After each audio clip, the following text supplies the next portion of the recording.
warahmatullahi wabarakatuh. Bismillahirrahmanirrahim. Alhamdulillahirrabbilalamin. Amma ba'du. Yang terhormat Bapak Muhammad Riksa Hamami, MSI, selaku dosen pengampu mata kuliah Fikih Ibadah, dan teman-teman yang saya banggakan. Sebelumnya perkenalkan, nama saya Ahmad Jinan Rizky dengan NIM 19030160088. Jadi dalam video ini saya akan menjelaskan mengenai tata cara perawatan jenazah. Kita sebagai umat muslim sudah seharusnya melaksanakan kewajiban-kewajiban yang telah ditetapkan oleh Allah SWT, seperti halnya kewajiban dalam mengurus jenazah. Apabila di antara kita itu meninggal dunia, maka kita wajib untuk mengurus jenazah.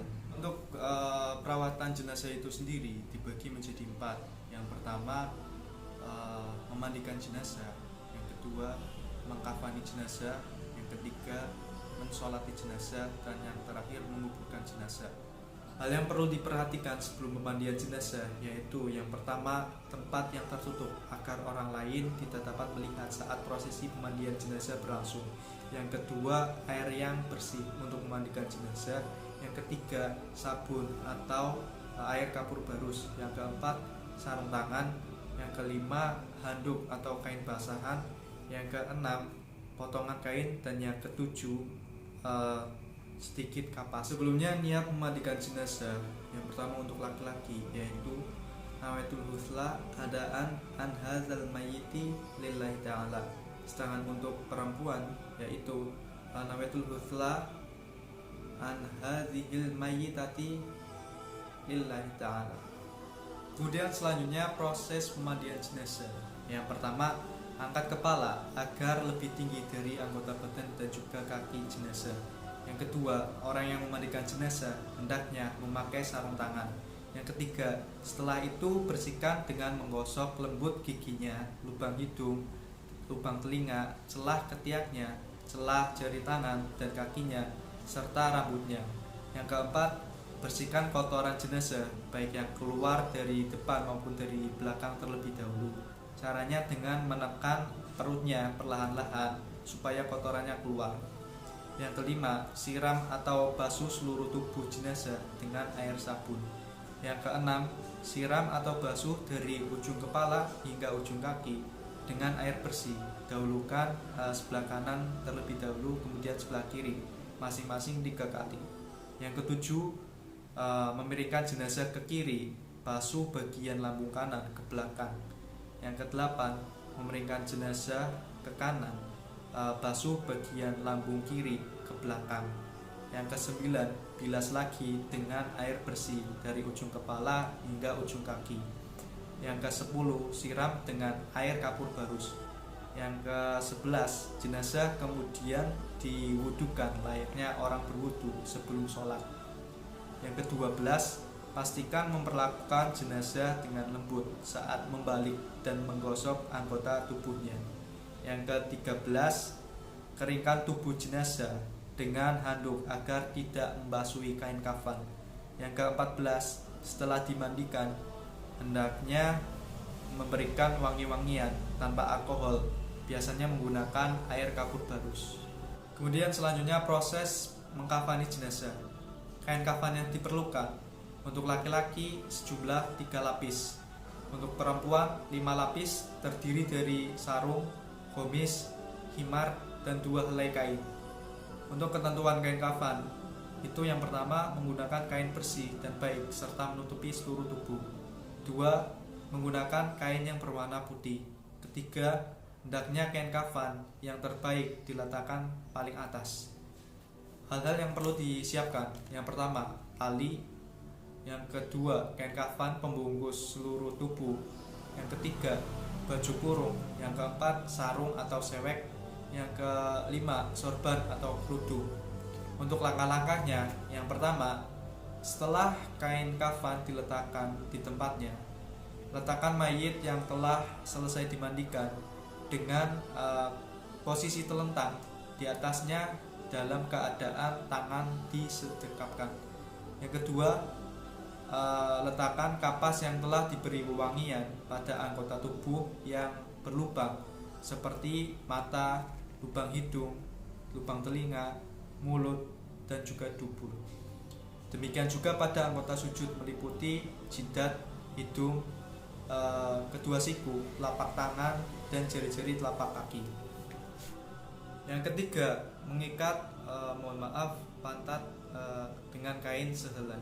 Yang keempat, memakaikan baju kurung, sewek atau sarung, dan sorban atau kerudung. Yang kelima, mayit dibungkus dengan kain kafan yang menutupi seluruh tubuhnya dengan cara melipat lapisan pertama dimulai dari sisi kiri dilipat ke kanan maupun sebaliknya.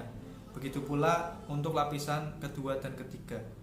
Yang ketujuh, mengangkat kelebihan kain di ujung kepala dan kaki atau dipocong. Usahakan pocongan kepala lebih panjang. Yang kedelapan, setelah ujung kepala dan ujung kaki diikat, sebaiknya ditambahkan ikatan pada tubuh si mayit seperti pada perut dan dada, agar kafan tidak mudah terbuka saat dibawa ke pemakaman. Terkecuali orang yang meninggal ketika sedang ihram, haji atau umroh, ia tidak boleh diberi wewangian dan tidak boleh pula ditutup kepalanya apabila laki-laki, dan tidak boleh ditutup mukanya apabila perempuan. Kemudian yang selanjutnya, proses pensolatan jenazah.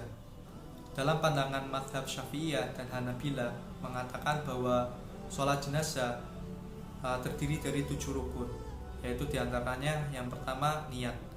Niatnya itu sendiri yaitu sholli ala hadzal mayyiti arba'a takbirati fardul kifayati lillahi ta'ala.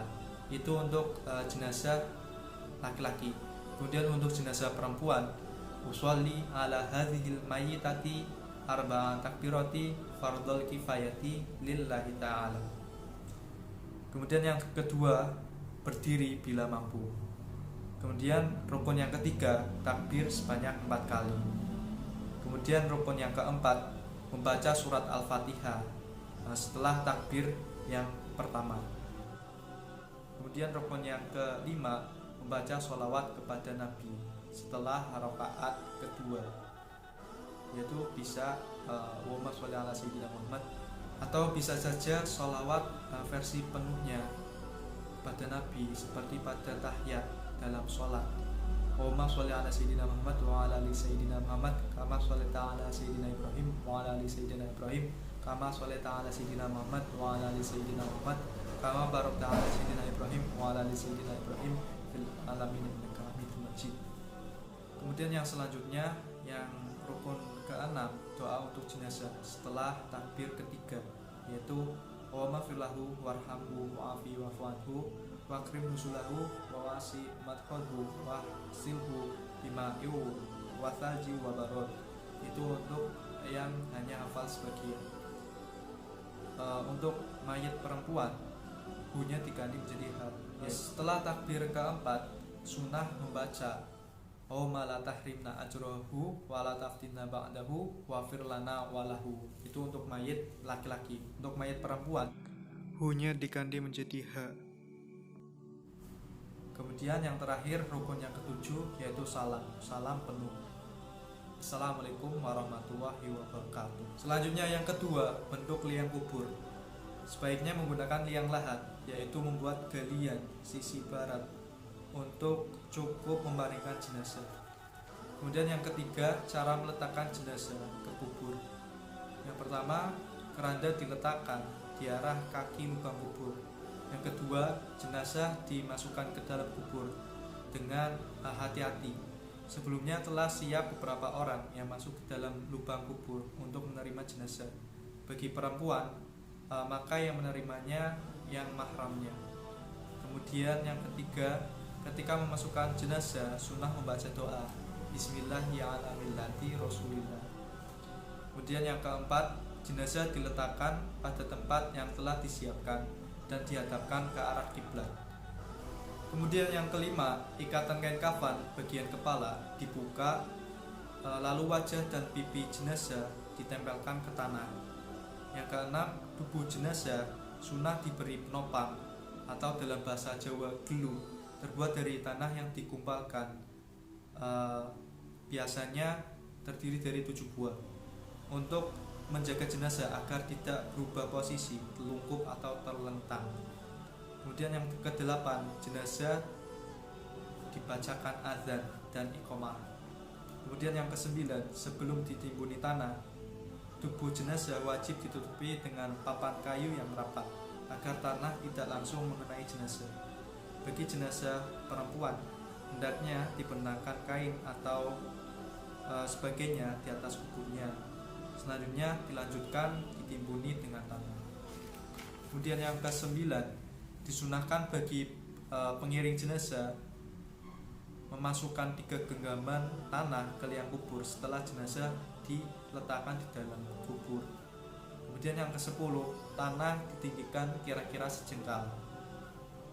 Kemudian yang ke-11, setelah proses penguburan selesai, sunnah dibacakan talqin dengan bahasa Arab dan diterjemahkan dengan bahasa yang dimengerti oleh pengantar jenazah. Kemudian yang ke-12, setelah itu para pengantar jenazah sunnah tidak langsung pergi, tetapi diam, duduk dan berzikir atau membacakan Al-Quran, mendoakan si mayit. Sekian materi yang dapat saya sampaikan, kurang lebihnya mohon maaf. Wabillahi taufiq wal hidayah. Wassalamualaikum warahmatullahi wabarakatuh.